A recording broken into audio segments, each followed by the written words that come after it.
Hey guys, আসসালামু আলাইকুম। সকলে কেমন আছেন? তো এখন আছি আমরা গ্রামে, ঠিক আছে? তো দৃশ্যতেও দেখতেই পাচ্ছেন যে গ্রামের গ্রামের সকালের দৃশ্য।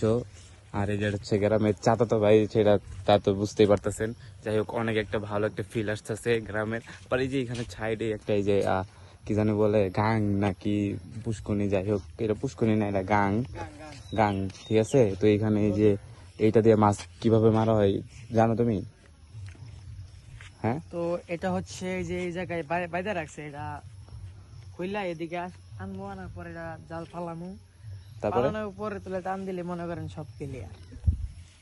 যাই হোক, এই যে দেখতে পাচ্ছেন এটা এটা দৃশ্যটা গুলা আসলে মনে করেন যে গ্রামের দৃশ্য দেখলে আলাদা একটা শান্তি এবং একটা আলাদা একটা ফিল আসে। যাই হোক, আর যাই হোক, কি ঠিক বলছি না? হ্যাঁ ঠিক বলছো। আর এই যে চারদিকে আমি যেদিকে তাকাচ্ছি, সবুজের দুবলার সবুজ, এবং কি সকল কিছুই ভালো লাগে। এবং কি